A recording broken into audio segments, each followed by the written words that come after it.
Hey everyone, how's it going? Azren here. Hope you guys are doing well today. Now, one of the most common questions I've received is, Azren, how the heck can I understand native speakers? I just don't understand what they're saying. And so I thought I'd make a video to share some of my thoughts on this topic. And I've got a lot of different thoughts, and so I'm going to try and break this down as much as I can.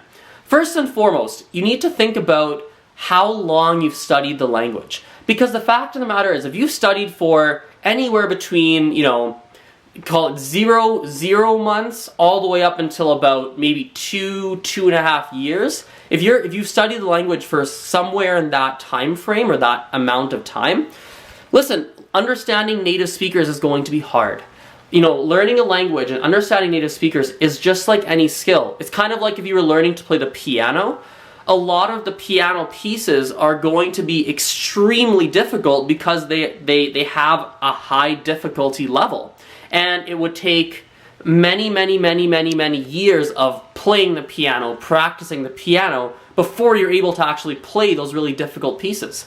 With languages, it's the same concept. Understanding native speakers is a bit of a higher level skill, especially if there's multiple native speakers, especially if you're in a group setting and you're trying to keep up in a group conversation with a lot of different native speakers. That especially is really hard, because now they're using slang, they're speaking quickly, they're talking over each other, there's a lot of different factors involved that make it even more difficult. So I think the number one thing to think about is, how long have you really been studying the language? Because if you haven't studied it that long, it's of course going to be really difficult for you, and the only real answer is just keep studying, just keep working at it until you've kind of crossed that 2.5-3 year mark, when it naturally is going to become a lot easier. Now, here's where things get interesting. A lot of people have studied a language for 3 years, 4 years, 5 years, 6 years, and they're like, I still find it hard to understand native speakers.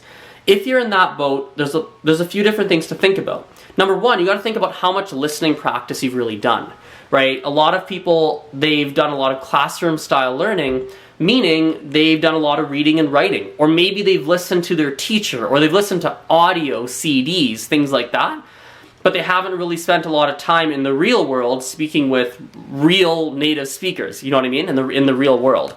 And so that's something to think about, is how much listening practice have you done over the past 3, 4, 5, 6 years? If you haven't really done a lot, there's your answer. You've got to do more listening practice. Now, what if you've done a lot of listening practice? You're like, Azren, I've studied for 3, 4, 5, 6 years. I've listened to audios, I've listened to podcasts, I've done a lot of that, and yet it's still really difficult. If that's the case, again, a few things to think about. I think you need to think about setting, right? What setting have you been listening? So for example, let's say you've listened to a lot of podcasts, right? Or a lot of podcasts, maybe you've listened to your teacher, you've listened to audios, maybe you've watched YouTube videos, maybe you've done a lot of that and you're able to understand those types of contents, that type of audio, but maybe you haven't done a lot of hanging out in the bar with native speakers. And so when you're hanging out in the bar, you find it impossible to understand. Because let me tell you, listening to a podcast or watching a YouTube video, the language that's used, the skills required, is a very different skill set than understanding people in the bar. So the setting of your listening practice is something that's really important to think about as well. And lastly, my last sort of thought on this as of this moment is thinking about accent and dialect, right? So I recently made a video about accent and dialect, right? And I think one of the things to think about is, what accent and dialect have you been listening to? Right? I'll give you an example. It's like me, I'm fluent in Spanish, very fluent. And I can understand most Spanish accents. However, I will say this, if I'm listening to someone from Cuba, or maybe Dominican Republic, or even Puerto Rico sometimes, right? If I'm listening to people from there, very often, it's actually incredibly difficult for me to understand what they're saying.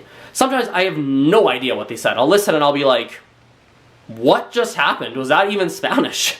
And the reason is I have little to no experience with that dialect and that accent of Spanish. Meaning when I listen to it, I'm often very lost unless they make an effort for me to speak in a more, in a Spanish that I'm more used to. So that's what I think about, is that maybe you've been learning, whatever language, and you've been listening to people from a specific country, and all of a sudden the listening practice you're doing, they're using a language they're using the dialect from a different region or a different country. So that's a lot of my thoughts on understanding native speakers. Hope you guys enjoyed that video, and yeah, I'll talk to you guys later. Bye for now.